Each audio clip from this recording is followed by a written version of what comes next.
네, 지금부터 좌장을 맡아주신 심시보 실장님께서 진행을 맡아주시겠습니다. 저희가 6시까지 끝내면 네, 네. 되나요? 네, 맞습니다. 기억하기로 작년에도 마지막 코너에 이 주제로 했었던 것 같은데 마지막 코너를 맡는 거는 악역인 것 같아요, 그죠? 그리고 워낙 전의 세션들이 다 재밌고 이렇게 유익한 내용들이 많아서 더 부담되네요. 네. 미디어 센터로 재밌게 우리가 할 수 있을까요, 얘기를? 재밌을 것 같습니다. 네. 하여튼 이 미디어 센터가 이제 어떤 그 과학 커뮤니케이션에서 되게 중요한 어떤 역할을 할 것으로 저희가 기대하기 때문에 작년에 이어서 이번에도 이렇게 또 특별히 세션을 마련한 거고요. 특히 이제 작년보다 좀 더 구체적으로 이제 진전이 됐기 때문에 그 진전된 상황을 우리 이정수 팀장님께서 공유를 해주셨고, 그럼 우리는 이제 좀 더 진전된 내용들을 가지고 더 발전된 이야기를 하면 될 것 같습니다. 보니까 이제 거의 설립이 눈앞에 온 것 같은데 지금 대략 예상을 언제쯤으로 하고 실제로 서비스를 언제쯤 하게 되는지 혹시 추가로 설명 주실 수 있을까요? 네, 그 설립 시점은 내년도 이제 상반기로 일단은 생각을 하고 있고, 이제 센터가 구축이 되고 나면 이제 앞서 얘기했던 연구자 정보가 사실은 충분히 이렇게 정보가 수집이 되어 있어야 언론 대응이 가능하기 때문에 이제 센터 설립하고 이제 그런 부분들이 어느 정도 되면 이제 하반기 이후에 조금 서비스를 진행할 수 있을 거라고 생각하고 있습니다. 하반기 이후면은 내년이란 말씀 아니죠? 하반기. 네, 그 하반기의 시작이 이제 7월부터니까 이제 네, 7월 이후로 네, 생각하고 있습니다. 하반기에는 사이언스 센터의 이제 활약을 볼 수 있겠네요. 저희가 작년에 이제 토론했던 것 중에 아마 그 거버넌스 독립성에 대해서 아마 그 이슈를 갖고 얘기를 좀 했던 것 같아요. 그래서 그 부분을 좀 좀 짚고 넘어가면 좋을 것 같은데, 일단 아까 설명을 해주셨어요. 그러니까 처음부터 아예 독립적인 형태로 이제 간다고 이제 했는데 작년에 우리 조승환 기자님이 토론에 참여하셨었나요? 네. 하지만 아마 독립성에 대해서는 언론 쪽에서 가장 많은 그 질문을 좀 가졌었을 것 같아요. 그래서 지금 이제 창의 재단에서 일단 인큐베이팅 바디로서 이제 준비를 해왔는데, 지금의 계획을 보시면 그런 어떤 독립적 활동에 대한 게 충분히 해소될 걸로 보이시는지 거기에 대해서 좀 말씀해 주시면 좋을 것 같습니다. 네. 네, 연합뉴스 조상현 기자입니다. 지금 저도 사실 설립위원회 참여를 하고 있어서 불러주신 것 같은데, 그 독립성이라는 거는 사실 기자들이 봤을 때 제일 처음에 가장 중요하게 봤던 이슈 중에 하나였던 것 같습니다. 그 이제 전임 조율래 이사장님이 창의재단 조율래 이사장님이 그 기자간담회를 여실 때도 기자들이 집중적으로 물어봤던 게 결국은 독립성이 가능하겠냐. 왜냐하면 처음에 시작할 때는 어쨌든 간에 정부의 지원을 받아서 시작하고, 이게 이제 이런 미디어적인 환경이 한국은 사실 다른 그 SMC가 세워진 국가들에 비해서 좀 녹록치 않다고 볼 수도 있을 것 같거든요. 왜냐하면 뭐 소위 말하는 뭐 언론 장악 이런 이슈가 있는 나라가 흔치 않고 사실 그런 상황에서 이 사이언스 미디어 센터를 과연 정부가 뭐 다루는데 영향을 주지 않겠나 하는 우려도 있었는데, 지금 일단 과기부 측에서는 전혀 참여 의사 결정 과정에 참여하지 않는 걸로 정리가 된 걸로 알고 있어서 저희도 이제 기대 반 우려 반으로 기대를 하고 있고, 이제 향후 방향은 사실 저희가 봤을 때는 어떤 이슈를 잘 세팅하고 설정하고 뭐 이런 것들에 대해 의해서 결국 결정이 될 거라고 생각하기 때문에 지금은 이제 독립적인 거버넌스가 될 수 있도록 최대한 이제 잘 만든 다음에 지나가야 될 시기라고 생각하고요. 왜냐하면 아까 발표해 주신 거에서 보면 일본의 사례가 대표적으로 그 독립성이 보장이 안 됐기 때문에 사이언스 미디어 센터가 문을 닫은 사례라고 들었었거든요. 그때는 이제 후쿠시마 이슈를 제대로 대응하지 못해서 문을 닫았다 이런 설명을 들었었는데, 그럼 이제 저희도 굉장히 첨예한 이슈들이 많은데 그 아젠다 세팅을 어떻게 하고 이렇게 할지가 중요할 것 같아요. 근데 뭐 가장 큰 문제는 지금 그거는 저희 지금 이 설립 단계에서는 그거를 세팅할 수가 없는 게 이제 뭐 저희가 뭐 이게 독립적이다 아니다를 말할 수 없는 이유 같은데, 왜냐하면 결국은 이제 센터장이 새로 오고 뭐 이사회가 새로 꾸려지고 이러면서 이런 아젠다를 세팅하고 어떤 것들을 다룰 거고 이런 것들을 결정하게 될 텐데, 저희가 아무리 뭐 설립 단계에서 뭐 그런 걸 해놔도 그런 과정을 조금 지켜봐야 할 것 같습니다. 그래서 아직까지 저희도 좀 지켜봐야 되는 단계라고 생각합니다. 그리고 그 이제 수요자가 이제 발표하신 내용에 따르면 이제 물론 주 수요자는 언론 기자들일 텐데, 거기 말고 이제 또 그 홍보 쪽도 그 수요자에 있는 것 같아요. 근데 그 홍보를 이제 기관에서 하시는 분들 입장에서 봤을 때도 이 사이언스 미디어 센터의 독립적인 어떤 운영이 어떤 주요한 그 관심사가 될 수 있을지 궁금하거든요. 노영일 실장님 혹시 거기에 대해서 말씀 주실 수 있을까요? 네, 안녕하세요. 저 항우연 홍보실장 노영일입니다. 작년에 이어서 두 번째 참여하게 됐고 이 내용을 잘 깊이 알지 못하는데 이렇게 앞에 앉아가지고 이야기를 하려니까 상당히 좀 부담이 되는데, 하여튼 고민을 좀 뭐 이런저런 생각들을 하면서 준비도 하고 올라왔습니다. 저장께서 말씀 주신 그 독립성에 대한 부분 이제 중요하고, 제 생각에는 일단 당장 내년부터 이제 설립이 되는 걸로 추진을 하고 계시니까, 이게 뭐 제 생각 말씀드리기 전에 한 가지 여쭙고 싶은 게, 이게 예산이나 설립 비용, 그리고 설립되고 나서 어느 정도 기간 을 유지할 수 있는 그 인큐베이팅 기간 동안에 투입돼야 되는 그 비용 같은 게 정리가 됐을까요? 저희가 이제 올해 예산 요구를 할 때 가장 강조했던 부분이기도 하고, 어쨌든 인큐베이팅 기간 동안 공공 지원을 하려는 목적 자체는 어쨌든 센터가 민간에서 이제 운영이 될 필요성은 있지만, 이게 어느 정도까지 자리를 잡지 않으면 사실 민간에서 자발적으로 이제 뭐 펀딩 받아서 이제 이게 모여져서 이렇게 운영되기는 사실 상당히 어려운 부분이 있습니다. 그래서 공공에서 이걸 지원해야 되는 이유와 같은 맥락에서 충분한 기간 동안 인큐베이팅을 지원해야 된다라는 거는 이제 저희가 계속해서 설명을 하고 있고, 해서 이제 내년도 예산은 이제 설립 초기에 이제 여러 가지 기반들을 꾸릴 수 있게끔, 그게 이제 인식을 이제 제고하는 부분뿐만 아니고 이제 물리적인 이제 이 공간을 조성하고 여러 가지 협력 체계를 구축하는 것까지를 다 포함해서 이제 예산에 담아서 이제 확보를 한 거고, 이후부터 어느 정도까지 이제 또 예산을 추가 확보하는 거는 계속해서 재단이 이제 노력해야 되는 부분이라고 생각합니다. 그 부분이 사실 좀 걱정이 많이 되는 부분입니다. 그러니까 이게 공공에서 지원은 당연히 초기에는 상당히 이제 필요할 것 같고요. 그게 이제 어느 정도 지나고 나면 운영 비용에서의 측면을 독립을 해야 될 텐데, 그게 가능할 것인지, 그리고 이게 이제 그러니까 과학 언론들하고도 굉장한 관계성이 있어야 되고, 센터장뿐만 아니라 센터에 근무하시는 모든 분들이 기본적으로 미디어 센터의 센터 직원으로서의 역할을 하려면 네트워크부터 시작해서 과학기술 전반에 대한 이해가 굉장히 깊어야 되고, 또 인원이 그렇게 많지 않을 걸로 예상되기 때문에 행정 문제라든지 이런 것까지 다 처리를 해야 되고, 또 어떤 국제적인 네트워크도 굉장히 중요할 걸로 예상이 되기 때문에 언어 문제에서도 좀 자유로운 분들이 근무를 하셔야 될 걸로 보이는데, 그런 분들을 뽑으려면 사실은 인건비 자체도 상당한 소요가 있어야 될 것이고, 그런 분들이 좋은 분들을 모셔야 또 센터의 역할을 좀 더 높은 수준에서 진행할 수 있을 것이기 때문에 이 예산을 안정적으로 가져갈 수 있는 부분에 대해서 좀 더 깊은 연구가 필요하지 않겠나, 그런 생각을 합니다.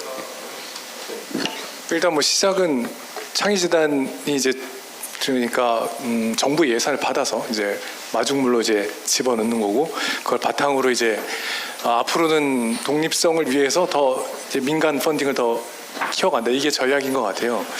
근데 사실 뭐 쉽지는 않겠지만 어떻게 보면은 그 여기 계신 분들이 결국 뭐 수요자가 아마 되실 거고 이해관계자가 되실 텐데 이런 이제 그 관계자분들이 그 집시일반 모금을 해주셔야 될지도 모르겠습니다. 그죠?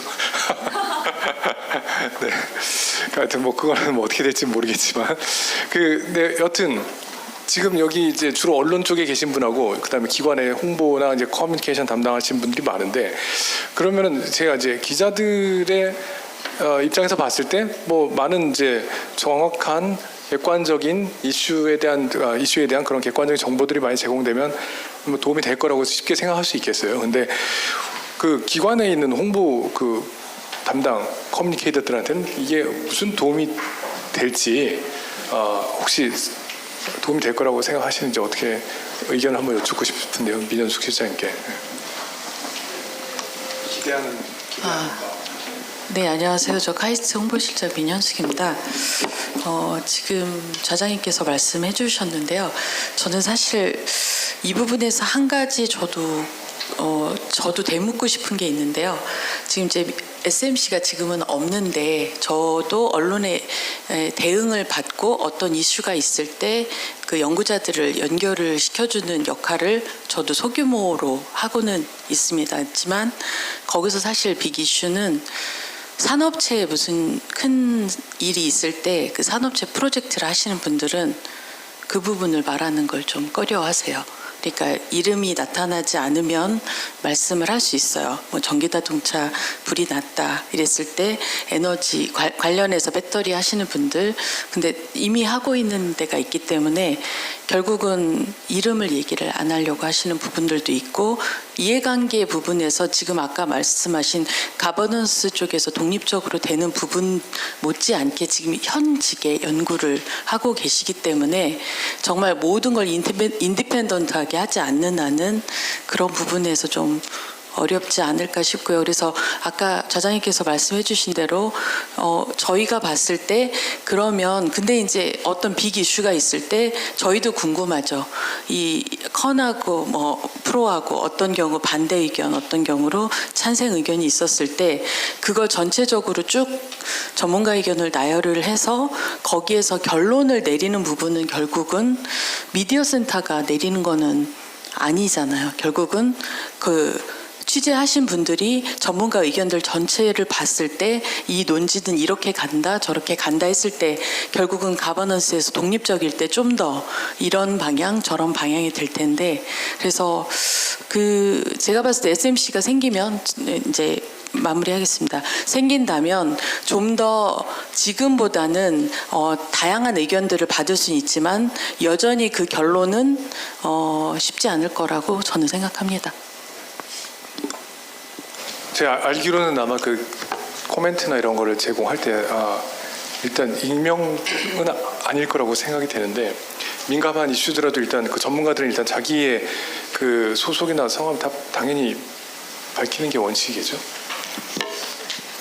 네, 사이언스 미디어 센터에서 제공하는 정보는 익명 정보는 하나도 없습니다. 다 기명으로 되어 있고 지금 영국 같은 경우에는 10,000명이 넘는 연구자 정보가 일단 DB화되어 있어요. 그래서 25년 이상 이거를 운영해 오면서 특히나 이제 시작이 영국 왕립학회에서 시작됐던 만큼 자체적으로 갖고 있는 그 회원분들이 이제 참여를 해주셨던 거고 거기서 이제 계속해서 확산해서 지금 이제 10,000명이 넘는 연구자분들이 DB화되어 있는데 이 10,000명이 넘는 연구자분들이 다 말씀하시는 건 아니거든요. 그리고 이분들의 다 고유 영역들이 이렇게 분야들이 있기 때문에 뭐 해당 이슈와 관련해서 설명을 할 수 있는 분야를 사이언스 미디어 센터가 제안을 하고 이 분야와 관련해서 DB화되어 있는 연구자분들한테 일괄 메일을 발송하게 됩니다. 그래서 메일을 발송해서 뭐 200자 이내에 요런 가이드에 따라서 의견을 제출해 주세요. 라고 하고 이제 아까 말씀드린 것처럼 사안의 시급성에 따라서 시간 제한을 둘 뿐입니다. 그래서 제출된 견해는 사실 이슈에 따라서 말씀 주신 것처럼 이해관계자가 많은 많은 그 이슈에 대해서는 말씀하시는 분이 적을 수밖에 없을 거고 경우에 따라서는 사이언스 미디어 센터가 의도하지 않았더라도 뭐 ABC의 입장이 있다고 하면 AB의 입장만 취합이 돼서 제공이 될 수도 있고 혹은 A의 입장이 취합이 돼서 제공이 될 수도 있는데 사이언스 미디어 센터는 이 A의 입장만 들어왔다고 해서 B와 C의 입장까지 우리가 들어봐야 되니까 이거를 강제화해서 제출해달라고 하진 않습니다. 이 견해를 제공하는 거는 연구자의 자율적인 이제 선택에 따라서 제공이 되는 부분이다 보니 이렇게 그 정보가 취합돼서 제공된다는 거에 대해서는 조금 충분히 이해를 해주시면 좋을 것 같고 이렇게 운영되다 보니까 현재까지 이제 운영을 해오면서 여러 센터들이 좀 오해를 받을 수 있는 순간들이 있었던 것 같아요. 뭐 누구의 입장을 대변하는 거 아니냐, 뭐 이런 한쪽의 입장만 제공하고 있어서 뭐 우익이냐 좌익이냐 이런 얘기까지도 나왔던 부분이 있는 것 같아요. 근데 이거는 말씀하셨던 이제 그런 이해관계라든지 특히나 이제 뭐 대학뿐만 아니고 주연 연구소에 있는 연구자분들도 이제 각 기업이나 여러 그 기관으로부터 예산을 받아서 연구 과제를 하는 만큼 이제 본인의 이제 발언에 조금 조심스러울 수밖에 없고 이게 이제 그 결론적으로 이제 보도화 됐을 때 향후 연구 과제 아니면 현재 진행하고 있는 연구 과제의 연구비와 관련해서도 이제 타격을 받을 수 있을 거라는 생각이 들면 사실 나서긴 쉽지 않거든요. 그래서 이런 부분들에 대해서 좀 인식 개선을 하고 보호 장치를 만들어 가는 게 이제 사이언스 미디어 센터의 역할이라 생각하고 이제 연구자분들은 이제 충분히 이제 좀 말씀하실 수 있도록 좀 장려를 하고 있습니다. 근데 일단은 모든 정보는 다 기명으로 제공하고 있습니다. 되게 원칙이나 어떤 방침은 되게 매우 이제 깔끔한 것 같으면서도 실제로 작동이 잘 될지는 좀 약간 의문도 좀 들기는 하거든요. 어떤 그 우리나라 이제 과학자들이 이제 외국 과학자들에 비해서 이렇게 발언을 하는 것에 대해서는 좀 더 소극적인 경우들이 많기 때문에 어떤 이슈가 터졌을 때 이렇게 메일을 뿌리면 그걸 1시간 내에 200자로 딱 정리해서 해줄 수 있는 분들이 얼마나 있을지 그거를 가능하게 해야 되는 뭐 또 다른 장치들은 필요하지 않을지 좀 걱정이 좀 되는데 거기에 대한 그 준비도 있나요? 네, 지금 저희도 이제 이 사이언스 미디어 센터가 어떻게 운영되는지에 대해서 이제 해외 이제 센터들 좀 방문도 하고 센터들이랑 협력하고 있는 연구자들 그리고 기자들이 이제 생각하는 부분들까지 이제 좀 인터뷰하면서 이제 고민이 많이 됐던 부분이 이제 그거예요. 국내에 있는 연구자들 이제 굉장히 이제 모든 것들이 이제 좀 정치적인 걸로 이제 해석이 될 수 있는 나라잖아요. 그래서 이런 부분에 대해서 조심스럽기도 하고 이제 뭐 선배 과학자 혹은 이제 은사님이 계신데 내가 얘기하는 게 맞냐 이런 분위기도 좀 있어서 연구자들이 목소리 내게 하게끔 하는 게 쉽지 않을 것 같다. 이런 경우에 좀 우리가 생각할 수 있는 방법들이 뭘까라고 했을 때 이 사이언스 미디어 센터가 글로벌 네트워크가 있지 않습니까? 그럼 이제 이 글로벌 네트워크를 통해서 다른 국가에 나가 있는 한국 과학자들도 있을 거고 그리고 해당 분야에서 우리나라 과학자의 목소리를 낼 수 없다고 하면 다른 나라에 있는 과학자들의 목소리를 빌어서라도 저희가 정보는 제공할 수 있다고 생각을 합니다. 그래서 이런 부분들을 조금 보완적으로 활용을 하려고 하고 그래서 가장 초기에 이 연구자들 저희가 목소리를 낼 수 있는 연구자 풀을 어떤 식으로 구축하느냐가 가장 중요하지 않을까 생각이 듭니다. 박대민 교수님 차례 언제 올지 지금 막 생각하고 있을 것 같은데 그죠? 제가 뭐 순서대로 이렇게 하지 않고 약간 긴장감을 주기 위해서 좀 재미있게 얘기하기 없는 그 토론 이슈를 가능하나마 어떻게든 좀 약간의 재미를 드리기 위해서 그렇게 진행하겠습니다. 지금 말씀했던 포인트들이 되게 중요한 내용이 있는데 근데 만약에 저희가 지금 오전에 얘기했던 거나 뭐 유튜브에서 뭐 이렇게 과학 커뮤니케이션 얘기했던 거는 평화로운 시기의 커뮤니케이션의 얘기인데 사실 SMC가 아마 이 관련이 되는 이슈들은 뭐 요즘 뭐 전시 얘기를 많이 하는데 전시 상황의 어떤 커뮤니케이션일 수 있을 것 같아요. 뭐 잘 아시겠지만 우리가 그 과학 이슈가 크게 났을 때는 좀 큰 사건이 났을 때였거든요. 그게 뭐 광우병이든 원전이나 원자력 문제건 코로나건 그리고 생명과 안전에 대한 뭐 그 크나큰 위협을 국민들이 느낄 때였고 그리고 그 주장을 하는 사람들도 되게 강력한 제 주장을 또 진영으로 나뉘어서 지금 하는 경우가 많고 거의 뭐 전시와 같은 뭐 그런 그 어떤 현상이 벌어지는 경우가 있었는데 그렇다면 이제 뭐 저희가 그런 상황에서 ABC라는 의견을 받아서 그냥 기계적으로 올린다면 그 목소리 큰 그 집단이 이기는 건가 뭐 이런 걱정도 생기고 하여튼 가치 중립적 정보 제공을 가장 제1의 정체성으로 내세우는데 이것이 혹시 가능할 것인지 우리 박대민 교수님은 사실 저랑 그 예전에 같은 신문사에서 한솥밥을 잠깐 먹긴 했었는데 좀 어려운 질문을 드리게 돼서 죄송합니다만 또 학계에서 많은 고민을 하셨을 테니까 좀 이런 질문을 좀 드리겠습니다. 네, 그 선배님이 더 하신 것 같습니다. 지금 이제 저는 이제 사이언스 얼라이브에 오늘 처음 왔는데 이렇게 이제 말씀해 주시는 건 물론 이제 저도 추진위에 들어가 있기 때문에 이제 여러 얘기를 듣긴 했지만 여기서 들으니까 또 고민할 것들이 굉장히 많고 실전에 부딪히면 진짜 더 많을 것 같은 생각이 듭니다. 그래서 독립성 문제도 그렇고 뭐 아까 말씀하신 대로 실제로 이제 사이언스 미디어 센터를 이제 찾을 때는 정말 전시 사태에서 이제 찾으실 것 같은데 그런데 이제 어떤 기능을 할 수 있는지가 사실 고민이 될 것 같습니다. 일단 그 사이언스 미디어 센터의 지금 인력을 그러니까 저기 이사진이나 아니면은 이제 모시려는 분들이나 이런 것들 이제 구성을 할 때 보면은 정말 독립성 같은 거에 굉장히 이제 신경 많이 쓰는데 이런 것이 이제 처음부터 잘 시작하는 게 중요할 것 같습니다. 그래서 사이언스 미디어 센터는 결국에는 과학기술계하고 언론계가 합심을 해가지고 어떤 이제 것을 만들어내면 독립성에 대해서 누가 뭐라고 그러진 않을 것 같습니다. 그거를 그래서 이제 정부도 조금 도와주려고 하는 것 같은데 이제 여하튼 재원을 뭐 정부에서 마련했다가 나중에 민간으로 돌리든 간에 여하튼 언론계하고 기술계가 이제 서로 해서 시너지 효과를 낼 수 있으면 그러면 이제 독립성이 어느 정도 보장될 수 있고 그랬을 때 이제 논쟁적 상황에서도 그런 것들을 잘 풀어 나갈 수 있지 않을까.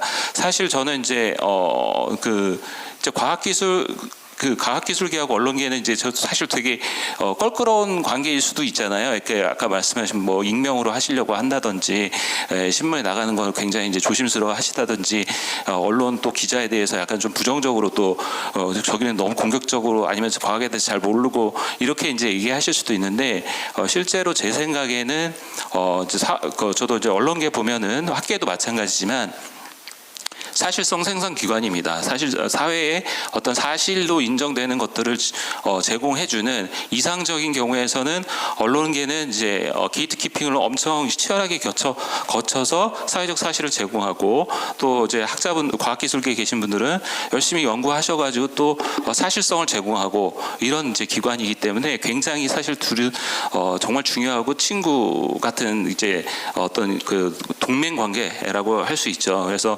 그런 부분이고 아까 논쟁적 상황일 때 특히 과학기술계 관련해서도 마찬가지로 논쟁적 상황일 때는 그야말로 가짜뉴스 창궐을 하거든요. 그러니까 게이트 키핑을 거치지 않고 유튜브에 통해 가지고 뭐 직접 그냥 이제 근거 없는 어떤 이제 그 근거 기반이 되어 있지 않은 과학적 사실들을 막 유포하는 그리고 출처도 정확하게 밝히지 않는 이런 사태가 있는데 그런 경우일수록 이제 어떤 이제 언론계의 게이트 키핑을 과학기술계가 도와주고 또 그렇게 했을 때 사실 과학기술계가 지는 어떤 사회적 부담을 언론계가 끝까지 지지를 해주면 이제 굉장히 시너지 있는 어떤 이제 사실성 지금 그 포스트 트루스 소사이어티라고 그러는 이 시대에 이제 그 전통적인 어떤 사실성 기관으로서의 어떤 확고부동한 그걸 복원할 수 있지 않을까 이런 기대를 사이언스 미디어 센터에 해보고 있습니다만 현실은 모르겠습니다. 결론은 모르겠습니다. 저희 이 질문은 다 중요한 질문이니까 다 한번 공통적으로 드릴게요. 그러니까 지금 일단 SMC가 설립이 되면 어떤 식으로 정보를 제공하는지는 이제 충분히 설명이 됐잖아요. 그러니까 이게 그 이슈가 터졌을 때 가치 중립적인 정보를 다양하게 충분히 제공을 할 수 있을까? 그러니까 가장 기본적인 역할이 제대로 작동할 수 있을 것인지에 대해서 우리 조 기자님부터 차례로 말씀 주시면 좋을 것 같습니다. 네, 이 패널 구성부터 문제가 있다고 생각하는데 과학자가 없거든요. 네, 예, 그리고 저희 설립위원회도 과학자가 없어요, 사실상. 그러니까 지금 저희가 과학자의 의견을 안 듣고 있어요. 그게 제일 걱정되는 부분인데, 왜냐하면 이거는 과학자의 어떻게 보면 재능 기부라고 볼 수도 있거든요. 물론 어느 정도 자기가 그걸 받을 수 있는데 뭐 인센티브를 줄 수 있죠. 예를 들어서 뭐 그 연구를 발표할 기회를 제공한다거나 하는 뭐 인센티브 시스템도 뭐 고려 대상에 들어가 있는 걸로 아는데, 근데 사실 그 영국이랑 저희가 다른 게, 영국은 더 오랫동안 그 과학자들이 사회에 참여하는 거에 대한 인식이 있었지만 한국은 모든 걸 압축해서 와서 지금 뭐 기초과학도 지금 하니 많이 뭐 이런 나라에서 그런 거에 대한 고민이 많지 않기 때문에 연구자들이 못 나오는 걸 수도 있거든요. 그거에 대한 컨센서스도 없고. 그러면은 이 SMC의 역할이 그거를 만들어내는 역할까지 해야 되는 막중한, 아니 그걸 못하면 이제 센터가 넘어간 뭐라고 해야 되죠? 요즘은 무너지는 거에 굉장히 위험한 시대여서 말을 잘 못하겠는데, 센터가 이제 역할을 제대로 못하게 되는 그런 상황이 될 수도 있기 때문에 좀 과학자의 의견을 많이 듣는 게 필요한데 그런 게 조금 아쉽다는 생각이 들고요.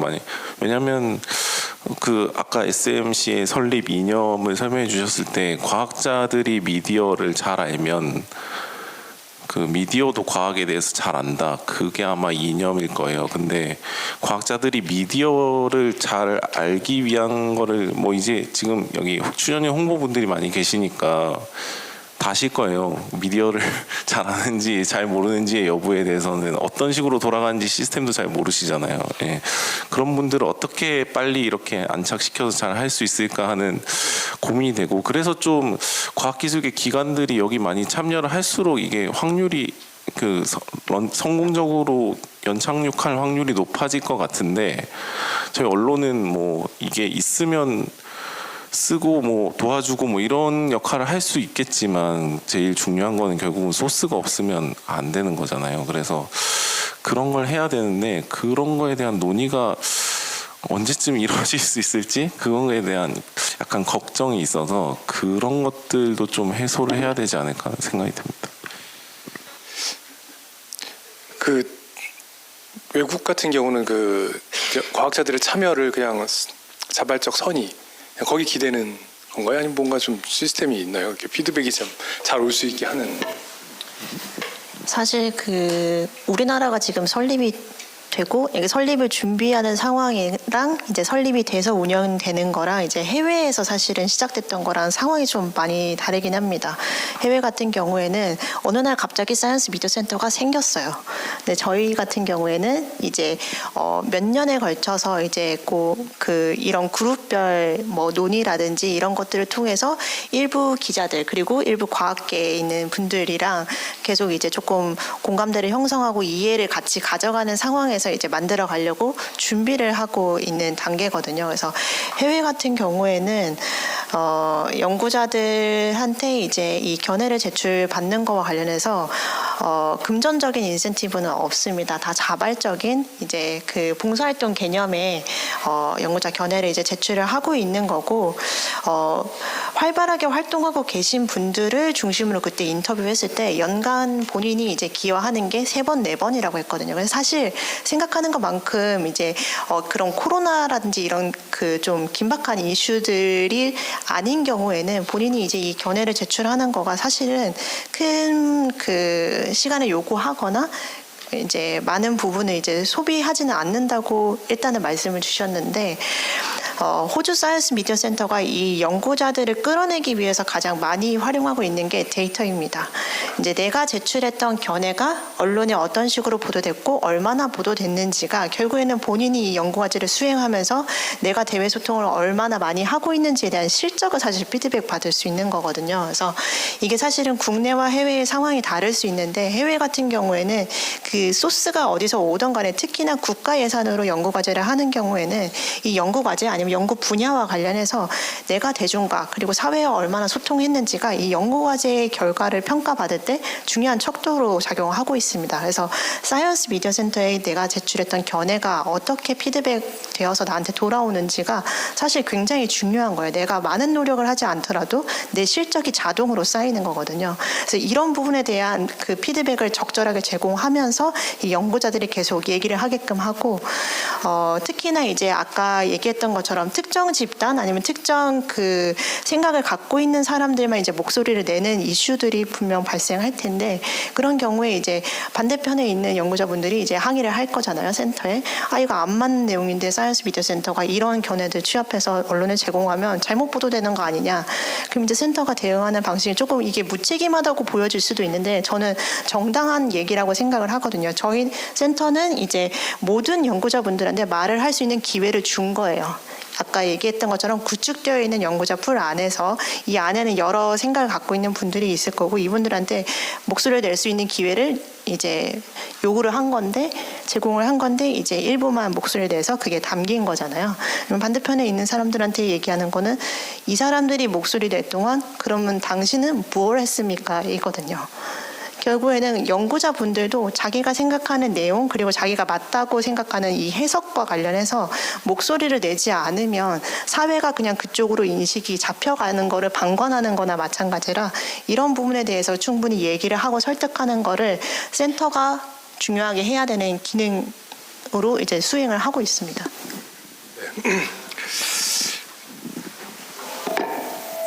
그러니까 목소리를 내지 않으면 손해다. 이제 그거를 이제 우리는 그런 과정을 기다려줄 수 있을지 약간 의문스럽긴 해요. 그래서 뭐 이렇게 외국의 이제 사례가 이해도 잘 되지만 이제 우리나라의 어떤 현 상황에 대한 어떤 고려도 많이 필요하니까 사실 기자들도 뭐 취재할 때 많이 느끼시겠지만 뭐 어떤 취재원을 만나냐에 따라서 나의 이제 그 기사 쓰는 방향도 막 영향을 크게 받고 하기 때문에 근데 접근 가능한 전문가들이 국한돼 있어요. 그래서 그러다 보니 아무래도 이렇게 의도적이지 않은 상황, 의도적이지 않은데 나의 어떤 그 기사의 어떤 방향이 이렇게 좀 영향을 받고 이제 하는 그런 경우들이 있는데, 근데 그렇다고 해서 이제 목소리를 안 내는 집단들의 왜 안 되고 있냐 이렇게 한다고 그럼 나중에 그럼 우리도 낼게 이렇게 그냥 아름답게 가면 좋겠지만 그렇지 않을 가능성도 많고 오히려 어떤 그 가치 중립성에 대한 공격을 더 많이 받을 수도 있지 않을까.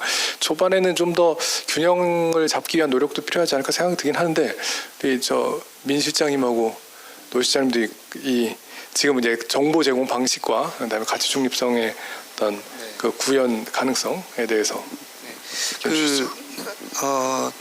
일단 그 사이언스 미디어 센터가 지금 계획한 대로 어떤 이슈 사항에 대해서 과학자들의 의견을 모으고 그걸 굉장히 빠르게 이제 언론에 제공해 줄 수 있는 풀을 잘 만들어서 잘 작동을 한다면 취재하는 입장에서는 상당히 도움이 될 걸로 보입니다. 그러니까 그거는 뭐 분명한 사실인 것 같은데 잘 된다면. 그런데 사이언스 미디어 센터의 그 정말 사이언스 미디어 센터가 존재해야 될 그 이유가 그냥 기자들 취재가 더 원활하게 하는 거를 돕는 정도로 끝난다면 그거는 너무 부족하지 않나 그런 생각이 들고 그래서 아까 그 이제 발표하신 내용 들으면서 이제 그 사전 대응을 원칙으로 하고 그 팩트 체크는 하지 않는다. 그러니까 그 취지가 뭔지는 좀 이해가 되는 측면이 있습니다. 그러나 그 어떤 뭐 말씀하셨지만 이 평시 상황보다는 정말 전시 상황에서 사이언스 미디어 센터의 역할이 강조가 되고 드러나게 될 텐데 그리고 그 필요성이 더 부각이 되고 이제 그런 상황이라고 한다면 이게 팩트 체크하는 그 기능을 넣자라는 것보다는 여러 주장 그리고 여러 사실관계들 속에서 어떤 것이 그 어떤 방향으로 바라봐야 되는지 어떤 방향이 그래도 중립적인 가치를 가지고 있는지를 조금 더 적극적으로 확인하기 위한 그런 어떤 그 역할 고민 그런 게 필요하지 않나. 그러니까 지금 계획은 좀 뭐 좋습니다만 그런 고민을 좀 깊이 해봐야 될 것 같다 그런 생각은 듭니다. 네. 민 실장님도. 저도 고민을 많이 했는데요. 사실 해외에는 커뮤니케이션을 진짜 많이 하십니다. 그래서 과학자들이든 누구든 네트워킹이 굉장히 중요하다고 생각을 해서 어떻게든 의견을 낼 겁니다. 그래서 만약에 SMC를 만드시게 되면 해외는 전시 상황에 그래도 받을 수 있을지도 모르겠어요. 근데 이제 한국에서는 아까 조승환 간사님이 되게 정확한 지적을 해주셨는데요. 연구자들이 지금 없다고 했는데 제가 봤을 때 저는 소규모로 봤지만 연구자들은 두 부류더라고요. 정말 언론 프렌들리 하냐 안 하냐. 그리고 또 하나를 또 나누면 자과대나 이런 쪽은 팩트가 아니면 절대 말하지 않는다. 이것도 있습니다. 그래서 말씀하신 부분에서 한쪽으로 몰릴 수는 있어요. 굉장히 언론 프렌들리하고 말씀을 좀 잘하시는 분은 전시 상황에서도 굉장히 그냥 중립적으로 말씀을 하실 수 있을 텐데 원하시는 건 중립이 아닐 수도 있는 거잖아요. 그 국민들한테 뭔가의 정보를 제공하자고 하면 그럴 경우는 제가 봤을 땐 바로 외국으로 가야 될 수도 있을 것 같다라는 생각이 전 들거든요. 왜냐하면 외국은 저희보다는 좀 더 독립적이니까. 그래서 지금 다시 말씀을 드리면 한국에서 저희가 SMC를 KSMC를 만든다면 이거에 대해서도 과학자들의 그 의견을 진짜 많이 들어야 되고, 그리고 과학자 중에서도 이거에 대해서 빨리 대응하실 수 있는 풀이 어떻게 보면은 여기 나름대로는 체계를 만들어야 될 것 같습니다. 그래야 이분들은 바로 했을 때 해줄 수 있는 분들이고, 또 전시 상황이 아닐 경우에는 많은 분들이 얘기를 해줄 수 있을 텐데, 근데 SMC에서 이쪽은 얘기를 해줬는데 여기는 안 해줬을 때 안 해준 사람은 손해, 여기만 이게 되기가 어려울 것 같아서요. 그런 부분에 대해서 고민이 더 필요할 것 같습니다. 이상입니다. 그 중간에 용어를 좀 더 짚고 넘어가야 되는데 커뮤니케이션에서 용어가 중요하니까 아까 저희 SMC 그의 어떤 주 역할의 이 역할이 뭐 전시 상황의 커뮤니케이션인데 이건 비유고요. 지금 전시 상황이라는 것도 아니고 진짜 전쟁 났을 때 커뮤니케이션 아니니까 이거 말 잘못하면 큰일 나니까. 예. 그런 대립이 심각한 상황에서의 커뮤니케이션. 네, 이 얘기입니다. 네. 네. 그러니까 우리 같은 경우는 이슈가 터졌을 때 대립이 정말 심각해요. 그러니까 뭐 다양한 토론이 이루어지기 전에 일단 편부터 가르는 경우가 많기 때문에, 특히 정부 성향에 따라서 이게 정책의 방향은 확 쏠리기 때문에, 뭐 원전 같은 경우도 지금 이제 원전에 대해서 좀 프로 친 원전이지만 전 정권에서는 아니었고, 근데 그런 상황에서 이슈가 터졌을 때 반대의 목소리를 내기가 과학자들이, 물론 그쪽의 의견을 갖고 있다 하더라도 물론 용기 있는 과학자들이 뭐 멘트를 많이 할 수는 있겠지만 상대적으로 되게 취약할 수밖에 없지 않을까, 그 보이스를 내기가. 그러면 우리가 이제 고민되는 게, 그럼 SMC는 어떻게 그 다양한 과학자들의 목소리를 낼 수 있게 할 것인가. 아까 조 기자님 말씀하신 것처럼 지금 여기는 수요자만 지금 있는 상황이고, 기자들도 수요자고 뭐 저 홍보 쪽에 계신 분도 수요자고 다 수요자인데, 국민들도 수요자인데, 그러니까 정말 이게 정보를 제대로 제공해야 될 과학자 집단을 어떻게 좀 더 인벌브를 시키고 좀 더 다양하게 참여할 수 있게 할 것인가에 대한 고민이 필요한데, 여기에 대한 어떤 아이디어를 좀 모아볼 수 있으면 좋을 것 같아요. 어느 부분부터 시작을. 네. 아이디어는 아니고요. 아까 좌장님 말씀하셨을 때 한 가지 드리고 싶었던 얘기가 있는데, 만약에 그 연구자께 뭘 여쭤봤을 때 연구자는 대답을 하실 거란 말이에요. 근데 본인이 대답한 걸 그 수요자들이 잘 이해를 했는지를 사실은 잘 모를 거 같아요. 그러니까 나는 되게 열심히 설명을 해줬는데 수요자가 어떻게 이해했는지, 그리고 수요자가 어떻게 썼는지를 본인이 모른다면, 내가 이만큼 A부터 Z 얘기했는데 필요하신 분은 Z였거든요. Z만 만약에 이거 딜리버를 딱 했을 때 본인이 입장이 또 있을 거라, 그래서 아마 그 연구자는 나한테 했던 내용에 대해서 어떻게 나갈지를 알려달라, 뭐 이런 요구가 저는 있을 것 같습니다. 그러니까 전시 상황이란 말은 다시 얘기를 하면 굉장히 이멀전시하고 뭔가 되게 심각한 상황에 대해서 저희한테 물어봤을 때 연구자는 그거에 대해서 되게 열심히 대답을 해줬지만 그 부분이 어떻게 이게 기사화가 될지에 대해서 그래도 신뢰성을 줘야지만 SMC에 대답을 하는 분들이 늘지 않을까 저는 그래서 근데 그 부분에서 저도 조심스러워서 여쭤보는데요. 그거를 나가기 전에 이분들한테 다 확인하고 내보내기 어려운 상황일 것 같은데, 그렇지만 그래도 SMC에서 신뢰성을 주기 위한 역할을 해줘야 될 것 같은 생각이 듭니다. 거기에 대해서는 아마 이제 저런 답은 있을 거예요. 그러니까 그 포맷을 다 받으면 그게 다 공개가 될 거란 말이죠. 그렇겠죠.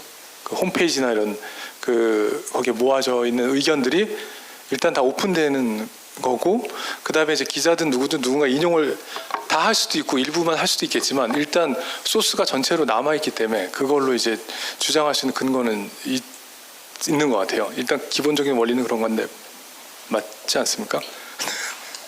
사실 그 발표 시간이 15분이었는데요. 이 사이언스 미디어 센터가 사실 얘기를 하자면 그 디테일하게 얘기하는 게 끝도 없거든요. 그래서 그 먼저 말씀 주신 거랑 관련해 가지고 이렇게 하나하나 말씀을 드리면 당연히 해외에 있는 연구자분들이 더 목소리 잘 내십니다. 언론에 더 이제 많이 노출되도록 이제 본인이 이제 만회를 하려고 하는데, 저희랑 비슷한 상황에 있는 게 일본과 대만일 것 같아요. 그래서 일본은 사실은 뭐 다른 여건 때문에 이제 활동을 종료했고 지금 다시 재개하려고 올해 말부터 지금 준비를 하고 있는 상황이에요. 그래서 그렇고 대만 같은 경우가 사실 저희랑 굉장히 비슷한 상황입니다. 근데 이제 대만 같은 경우는 과학과 관련해서 이제 언론 보도하는 과학 기자들이 사실은 저희보다 조금 더 의식 수준이 조금 낮다고 해야 되나요? 엠바고 체계 자체가 없었다고 해요. 그래서 센터가 이제 처음부터 이제 그 정보를 제공하면서 기자들이랑 구축해왔던 게 이제 엠바고라는 이 시스템에 대한 이해부터 구축을 했다고 하고, 대만도 동일하게 이제 연구자분들이 저희랑 비슷하게 이제 뭐 위계도 있고 그런 정치적인 그런 거에 따라서 이제 말하기를 꺼려 하는데, 그런 대만에서도 이 차근차근히 이제 준비를 해오면서 지금은 이제 연간 1, 2회 정도 연구자들이 모여서 이 언론 소통과 관련해서 어떻게 해야 되는지 본인들이 소론하고, 그리고 기자들과 소통하는 자리를 운영을 하고 있어요. 이 정도로 사실 인식 개선이 어느 정도 올라왔다고 보고 있는데, 앞서 발표에서 얘기 드렸듯이 센터가 이제 설립되기 전까지 준비하는 모든 과정에서 내년도 저희의 역할은 그거라고 생각해요. 과학자들이 이 사이언스 미디어 센터에서 정확하게 좀 이해를 하고, 내가 여기에 목소리를 제공했을 때, 목소리를 냈을 때 이게 어떤 식으로 정리가 되고 어떤 식으로 기자들한테 제공이 되고 보도가 된다고 하면 기자들은 이걸 어떻게 활용할 건지에 대해서 저희는 충분히 설명을 하는 거고, 그거에 더해서 그럼 이거에 관심 있는 분들 저희가 도와드릴게요 라는 차원에서 미디어 트레이닝을 지금 준비를 하고 있어요. 그래서 어느 정도의 이제 설명을 하고, 그리고 이제 트레이닝을 받으신 분들이 있다고 하면 센터가 출발을 했을 때 이런 분들을 대상으로 전문가 풀을 구축을 할 수 있을 거라고 일단은 기대를 하는 부분이고, 저희는 최소한 이 정도의 이제 분위기는 조성을 해서 센터가 출발할 수 있게끔 준비를 하려고 합니다. 그리고 두 번째로 좀 설명드리고 싶은 거는 이 전문가 풀 구축하는 거와 관련해서 굉장히 그 타이트한 그 기준을 가지고 각 국가들이 이제 관리를 하고 있어요. 그래서 가장 첫 번째로 보는 건 이 사람 연구 활동을 활발하게 하고 있느냐. 그게 이제 왜 중요하냐면 이 연구 현장에서 가장 그 최근의 연구 동향이 어떤지를 알고 있는 사람이 이거에 대해서 목소리를 내느냐를 좀 중요하게 생각하는 거거든요. 그래서 연구활동 활발하게 하고 있는지, 그리고 이 사람과 관련된 주변 연구자들의 인식은 어떤지, 뭐 예를 들어서 이분이 뭐 연구활동을 열심히 하지만 좀 편향된 생각을 가지고 계시다. 사실 그러면 센터에서 목소리 내기에 적합하지 않을 수 있거든요. 그리고 두 번째로는 가장 중요하게 또 생각하는 거는 다 좋은데 이 사람 그럼 언론에 이제 목소리 내달라고 요청했을 때 하실 의향이 있느냐. 이게 사실은 두 번째로 고려되는 부분이라고 생각을 해요. 그래서 센터에서는 이 두 가지에 대해서 여러 가지 이제 질문들을 거쳐서 검증을 하게 되고, 아까 보여드렸던 자료에서처럼 어떤 사람은 나 이메일로만 연락하길 바래요. 어떤 사람은 내 개인 연락처 다 줘도 되고 나 24시간 대기 주고 언제든 연락하면 나 언제든 다 해줄 수 있어. 이렇게 연락하시는 분들이 있어요. 그래서 사이맥스라는 이 사이트 안에서 뭐 분야별로든 뭐 아니면 지역별로, 특히나 이제 호주나 뉴질랜드 같은 경우에는 지리적인 거에 따라서 대답해 줄 수 있는 분들이 또 다르니까 그런 것들까지 조금 이제 그 카테고리화 해가지고 내가 선택한 연구자에 대해서 정보를 확인할 수 있어요. 그리고 뭐 연락처에 따라서 지금 당장 급하게 연락할 수 있는 사람, 혹은 뭐 이 사람을 보니까 유튜브에서 이런 얘기를 했네, 뭐 언론에서 이미 이런 얘기를 했네, 이런 것들 참고해서 선택할 수 있게끔 하거든요. 그래서 이런 체계들을 조금 잘 갖춰서 센터가 전문가 풀을 구축해 놓는다고 하면 이 풀 안에서 요청을 했을 때는 그래도 이 풀 안에 있는 분들은 얘기를 할 의향이 있는 분들이기 때문에 상대적으로 그냥 일반적인 과학자들보다는 그래도 확률적으로 회신이 오지 않을까라고 일단은 기대하고 있습니다. 네. 그러면 박 교수님 이 풀구축 전략에 대해서 한번 비판적인 의견을. 예, 항상 이제 기자분들이 이제 저희가 내용 분석 같은 내용 분석 같은 거 해보면은 이제 비판적인 얘기를 실명으로 하시는 분은 교수님들입니다. 예, 뭐 두려움이 없으세요. 예, 그러니까 이제 그런 건에서 저한테 시키시는지는 잘 모르겠지만 저는 그런 얘기를 자제하고요. 저기 그 아까 이제 트레이닝 말씀하신 미디어 트레이닝 과학기술분들 자분들한테 이제 미디어 트레이닝 하는 게 굉장히 중요하다고 저는 생각합니다. 근데 이제 그런 것이 이제 미디어의 뭐 보도 뭐 어떤 그 쉽게 쓰는 법 아니면 뭐 이제 글을 좀 어떻게 뭐 저기 기자의 이해하기 좋게 쓰는 법 이런 거를 하는 것도 중요하지만 물론 그런 것만 생각하지 않을 거라고 생각하지만 이제 또 하나 중요한 거는 그분들의 참여를 끌어내기 위해서 언론에 대한 언론 자체에 대한 이해가 이제 좀 이제 어떤 동맹으로서 얼마나 유용한지 이제 이런 것을 이제 좀 이해해 주시면은 더 좋을 수도 있습니다. 여기 이제 홍보나 이런 쪽 담당하시면 다 잘 아실 수 있는데 일단 과학기술계도 결국에는 사회적 자원을 배분받아야 자기 연구를 중요한 연구들을 더 또 할 수 있는 거잖아요. 자기 연구뿐만 아니라 학계에서 중요한 연구들이 좀 그쪽으로 됐으면 좋겠다고 생각하는 부분들이 있을 거 아니에요. 그러려면 사회적 자원을 배분받아야 되는데 그런 거에 사실 언론만큼 역할을 하는 데가 없지 않습니까? 그래서 사실 언론이 아무리 지금 힘이 없었다 하더라도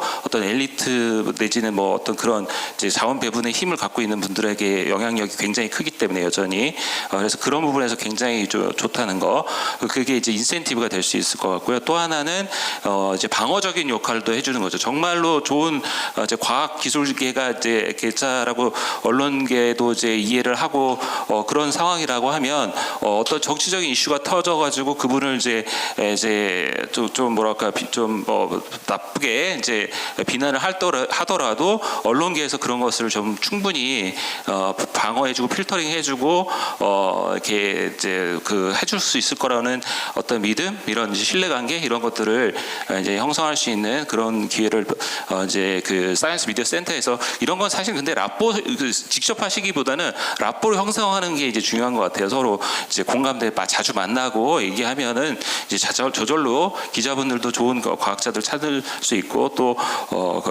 마찬가지로 과학기술자들도 언론계가 하나만 있는 게 아니고 또 다양하게 존재하는구나 이런 걸 이제 하는 것 같고요. 또 하나는 제가 이제 신뢰할 수 있는 인공지능 연구 조금 해봤는데 거의 신뢰성이라고 이제 할 때 이제 구성하는 것 중에 가장 중요한 건 이제 사실성과 공정성인데 실제로 거기서 이제 과학기술자분들이 생각하는 사실성이나 공정성이 우리 사회과학자가 생각하는 거하고 굉장히 다르셔서 제가 많이 배웠습니다. 이게 뭐냐면 이제 사실성 같은 경우에는 이제 실제로 중요한 건 투명성인 것 같아요. 그러니까 이제 절차적으로 이걸 이제 투명하게 다 공개를 하면 사람들이 왜냐하면 게이트키핑 했다고 믿는 게 아니고 요새는 그거 너 언론사 네 마음대로 게이트키핑 한 거잖아 이렇게 생각하는데 절차를 다 공개하면 그러면 사실로 믿어준다는 거죠. 그 다음에 또 하나는 그 다음에 이제 공정성 같은 경우도 내가 공정해 너도 공정해 나도 공정해 이렇게 얘기를 하는데 사람들이 너만의 공정이지 이렇게 얘기할 때 이제 다양성을 가지고 얘기를 하면 그러면 사람들이 스스로 판단하면서 이제 공정하다고 생각한다는 거죠. 그러니까 이거는 뭐냐면 투명성이 있다고 해서 사실을 보장하지는 못하고 다양하다고 해서 공정하다고 말할 수는 없지만 이게 어떤 필요 조건처럼 돼가지고 되는 것 같습니다. 그래서 AI에서도 간접적으로 열적에 그런 거를 이제 충족시켜 보려고 하는 거지 않습니까? 그렇다고 했을 때 사이언스 미디어 센터에서도 마찬가지로 그런 것들을 이제 투명성 아까 말씀하신 것 올린 거 다 보여주고 또 다양하게 이제 이쪽 저쪽 다 하신다면은 그러니까 충분한 풀을 구축하신다면 아마 그런 신뢰성을 갖출 수 있지 않을까 생각합니다. 네, 제 의도와 다르게 되게 긍정적인 말씀을 많이 주셨네요. 아름다운. 네. 네.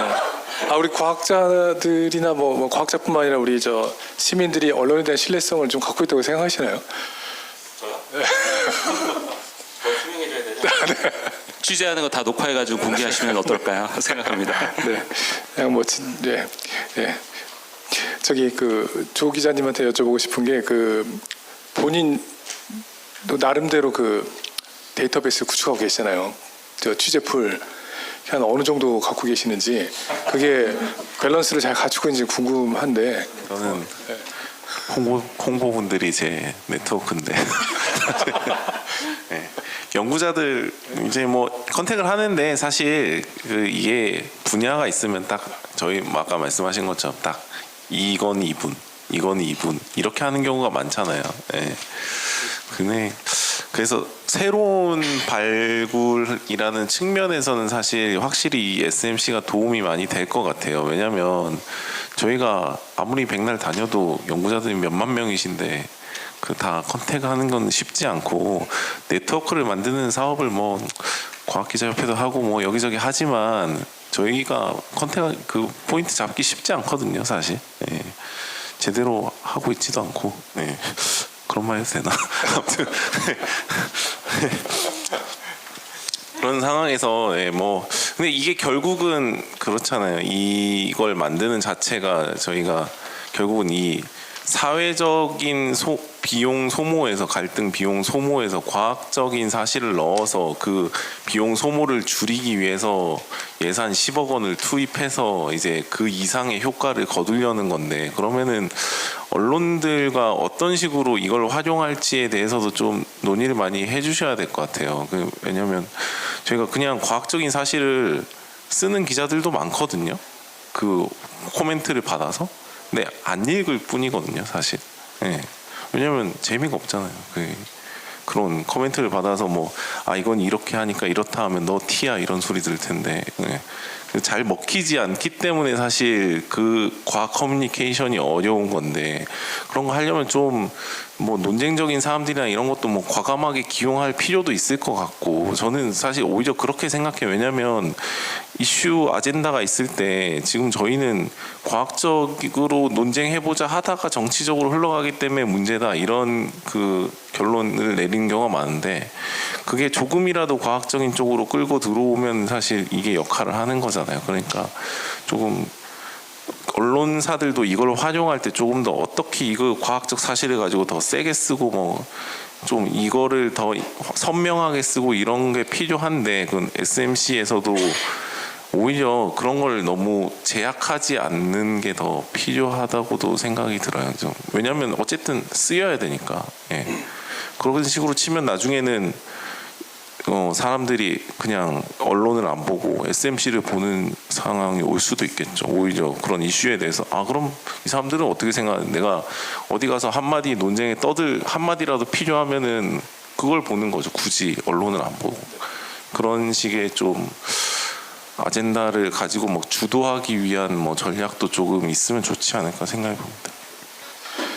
그러면 이제 뭐 어떤 언론 어떤 기자가 이제 그 과학자들의 견해를 자주 왜곡하는지 이런 것도 알 수 있겠네요.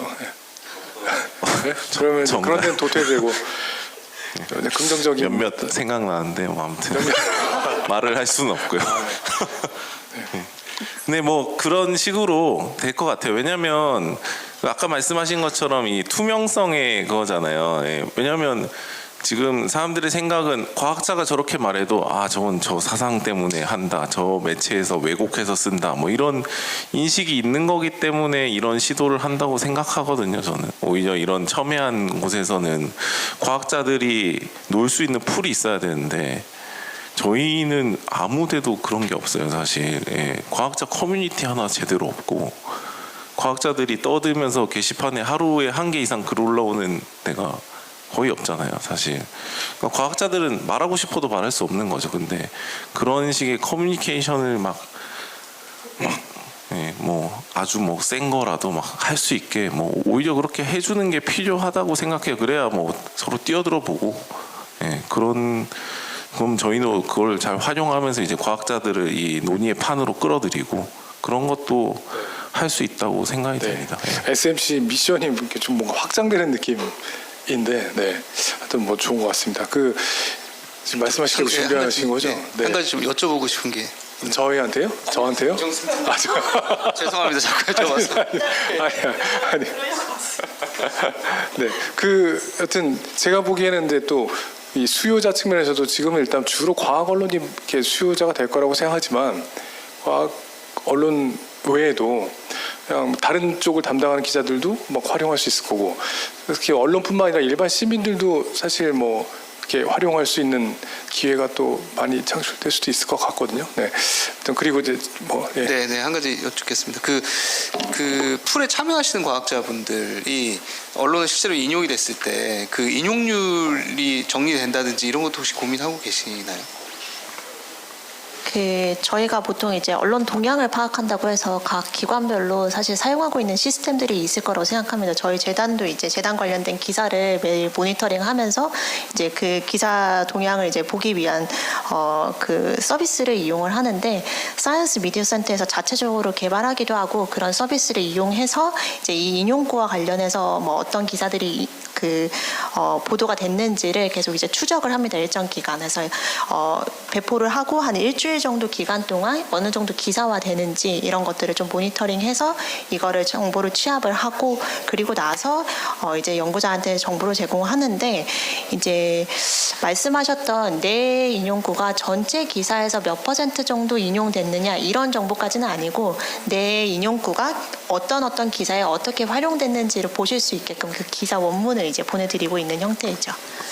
이걸 여쭌 이유는 사실은 그러니까 가장 실질적인 그 참여 유도를 하는 강력한 힘이 인센티브지 않습니까? 본인이 이제 무엇을 얻을 수 있는가라는 측면이 있으면 그 참여율이 올라가게 될 텐데, 근데 이게 그 독립적인 어떤 민영기관을 지향하고 있기 때문에 뭔가 어떤 큰 인센티브를 참여하는 분들한테 드리기는 어려울 것 같고, 그렇다고 한다면 이게 이제 사실 별 쓸모없는 아이디어가 될 수도 있을 것 같긴 한데, 이분들, 그러니까 나사의 경우를 보면은 과제 계획서를 낼 때 거기에 이제 아웃리치 활동을 어떻게 하겠다라는 부분이 들어가게 아예 되어 있더라고요. 그 평가 일정 부분 포션이 들어가게 되고, 우리는 뭐 그만큼은 하지 못하겠으나 그 인용률이 쌓였을 때 그게 어떤 정부 과제에 약간의 고려라도 될 수 있다면,